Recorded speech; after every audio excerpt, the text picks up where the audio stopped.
何に対して怒ってますか？何に対して怒ってますか？何に対して戦いを挑もうとしているんですか？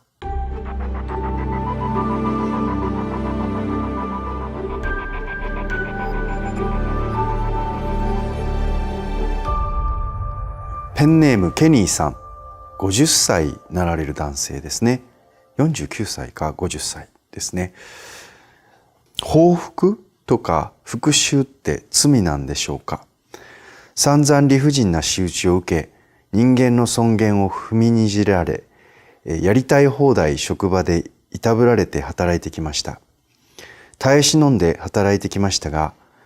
体に自律神経の失調が現れ、もう限界です。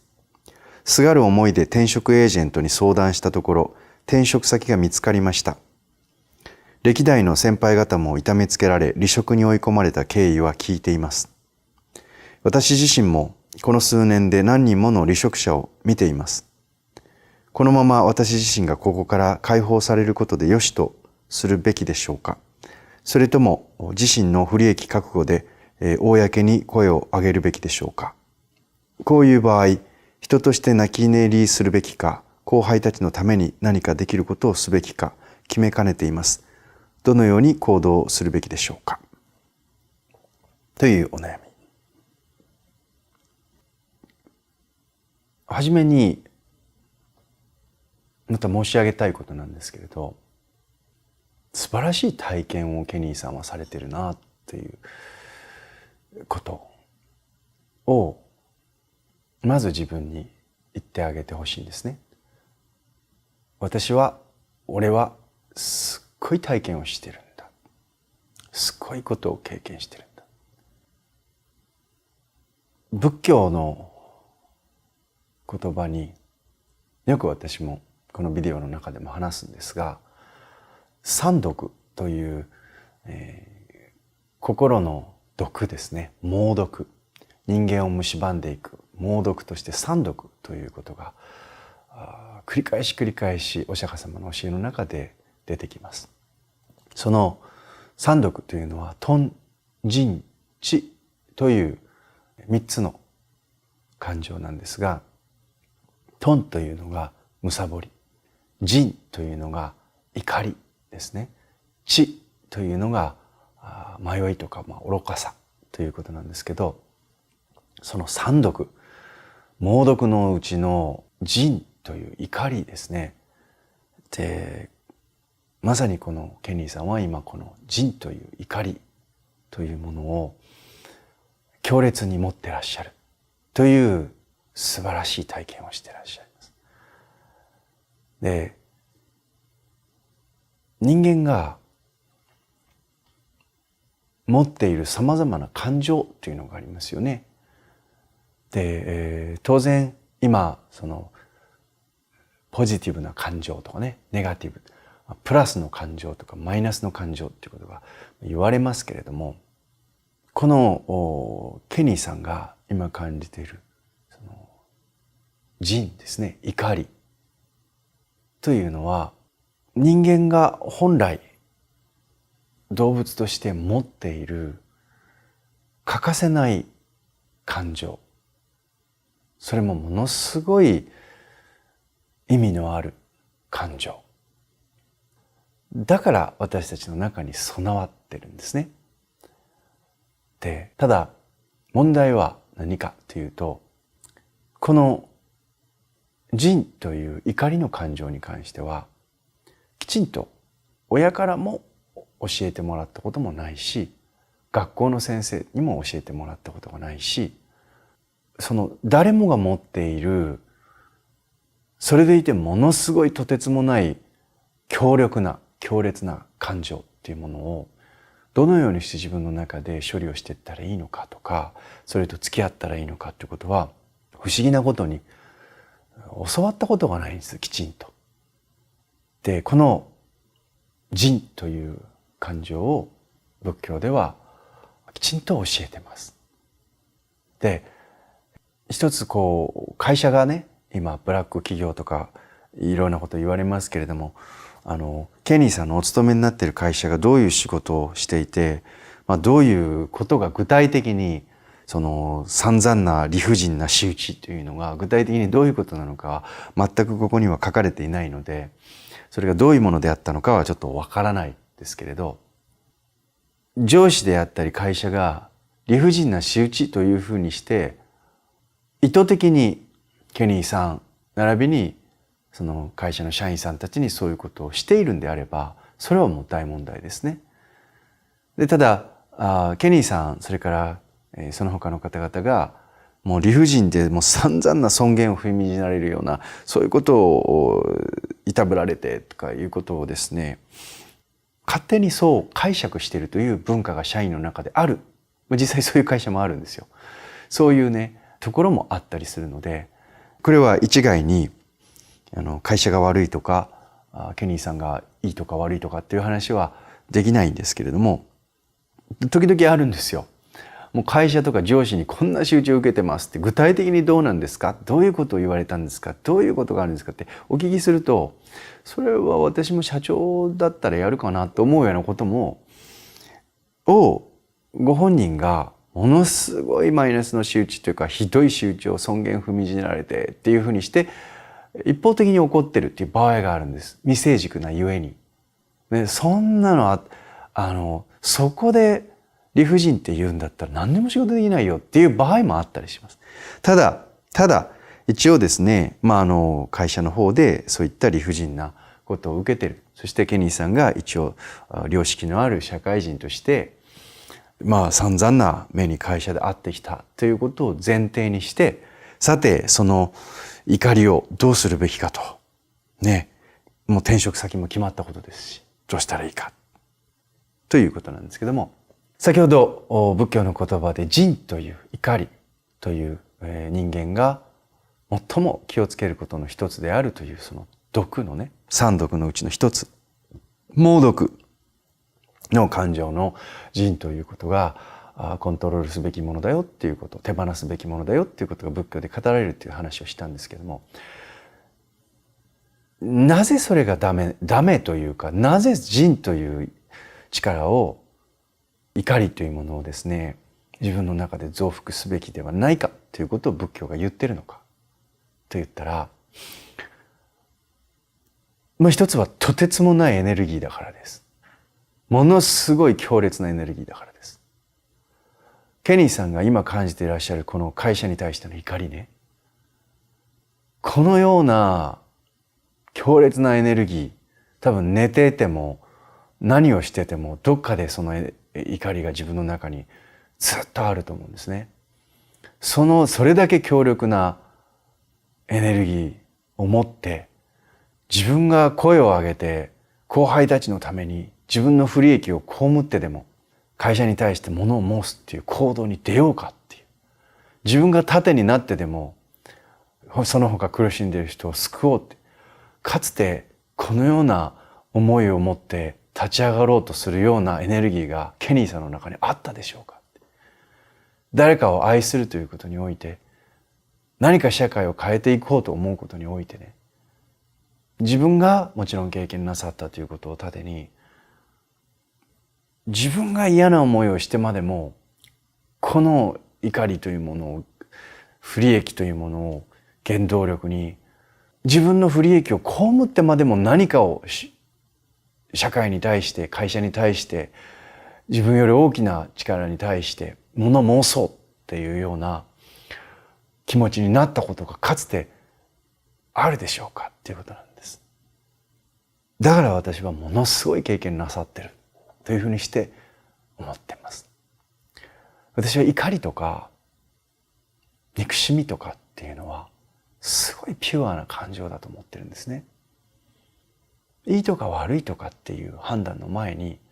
人間が持っている非常に素直な感情だと思ってるんです。だけれども、これを仏教ではなぜ毒として、猛毒として教えているのかと言ったら、この怒りというエネルギーは原子爆弾のようなあまりに強烈な破壊力を持ったものであるがゆえに、それを自分自身の中に留めておいたときに自分を蝕むからです。行き場のない怒りというエネルギー、どこへ行っても忘れられないというこのエネルギー、何をしていても心に張り付いて、頭に張り付いて拭えないというこのエネルギー、この強烈なエネルギーを自分の中に保持しておくと、結果的にですね、自分の体が常に興奮状態になって、ふっとそのことを思い出しただけでぐっと歯ぎしりをしてしまったり、体にぐっと力が入ってしまったり、顔が歪んでしまったり、言葉が荒くなってしまったり、心臓がドキドキしたり、手に汗をかいたり、体に対する反応はもちろん、自分の心もですね、もう転職が決まって次のことも考えなければいけないのに、ご家族があればご家族のことも考えなければいけないのに、自分の毎日の生活していく中で自分の心の中に必要とするエネルギーの大半を怒りによって占められてしまうということになるんです。で、これは仏教では怒りを捨てようということを言う理由は、自分自身を傷つけるからなんですね。誰かに対しての怒りを持っているということは、その人のその相手を何か攻撃しているっていうんじゃなくて、自分を攻撃するものになってしまう。それはずっとキープしていると。だからそれはあなたにとって得なことですか、得じゃないことですかっていうことを考えたときに、ものすごい自分にとっての不利益になるんですよ、すでに。ではじゃあ相手に対してそれをぶつけていく。これをですね、今ケニーさんがもうそのことが起きてから怒りの絶頂期っていうものがあると思うんですけれども、これがですね、もう一晩経ち二晩経ち三晩経ち一週間経ち、もう結構経ってると思うんですね。で、私に質問をくださってから、私が多くの質問の中から返答としてピックアップして、こうしてお返しして、またこれが編集されて皆さんのもとに、ケニーさんのもとに届くというタイミングまでに結構時間が経ってると思うんです。それでもなおかつ自分の中にね、会社に対してこの報復復讐をしたいという気持ちがあるのであれば、私は戦うか逃げるかって言ったら、カーッとなった時の瞬間的な怒りに任せての報復っていうんだったら多分ろくなことはないんですけれど、未だに忘れられない、一晩二晩三晩経っても忘れられないという報復だったら、私は戦っていいんじゃないかと思うんですよ。ただね、私は戦ったら負けるの嫌なんです。そうですよね。やるんだったら勝手で勝負したい。ケニーさんもそうじゃないですか。なので処方箋といいますか、ケニーさんには、もしそのピュアな怒りが本物であるんだったら、処方箋としてこの怒りを持って絶対勝てる戦い方っていうことを今日は特別に伝授したいと思います。とっても危険なことなので注意して聞いてください。処方箋です。自分の中にかつてないほど自分の不利益を被ってでも、そこまでしても許せないっていう怒りがあるのであれば、消そうと思っても消えないですよね。それだけ強烈なエネルギーが生まれたのであれば、その強烈なエネルギーを持って勝てる戦をしましょうよ。その勝てる戦とはじゃあ何か。ケニーさんが一人の成熟した大人として、社会人として力をつけることですね。私負けるの嫌なんですよ。ケニーさんもそうですよね。ケニーさんは今、何に対して怒ってますか？何に対して怒ってますか？何に対して戦いを挑もうとしてるんですか？戦うんだったら、自分が戦う相手っていうものをしっかり見定めなければいけない。ケニーさんが戦おうとしている相手は、その会社の特定の誰かなんですか？その会社なんですか？何なんでしょうね。私はケニーさんに会ったことないけれども、はっきりとわかる。ケニーさんが戦おうとしている相手は、会社の特定の上司ではない。その会社でもない。そのような仕打ちを受けて傷ついた自分なんですよ。面白いもので、どんなにブラックと言われる会社に行っても、成り上がっていく人と潰れていく人がいるんです。そうですよね。悪いやつじゃなくても、その中で力をつけていくやつがいるんです。会社は、その上司は、もう報復を受けてますよ。もしその会社、上司が本当のひどい人で、ひどい会社であれば。そうですよね。社員に愛されない会社というのはいい会社じゃない。それはもうこの時代、いつかはダメになっていきます。で、ダメになってるからこそ、もし本当にその社内のいじめみたいなことが行われているのであれば、そのような会社の体質を持って作られた商品、そのような体質を持って作られたサービスというものは、もう世の中に受け入れられていかないはずです。だからこそ、いろいろなストレスの中で、その中でいじめが起きたり、訴えてやるぞっていうぐらいな、社員から報復を受けたりするわけです。だからその会社自体は、もうすでに、そして今後も、永遠にわたって同じ体質を持ち続けるのであれば、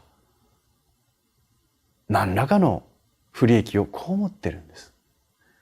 そこに対してケニーさんが今、何かしらのね、声を上げて、自分の貴重な時間というものを、貴重なエネルギーというものを、その会社のために使うっていうことほどもったいないことはないかなと思います。戦として非常に愚かな戦かなと私は思います。だからこそ私は、その怒りを持って戦えばいいと思うんですけど、戦うべき相手は、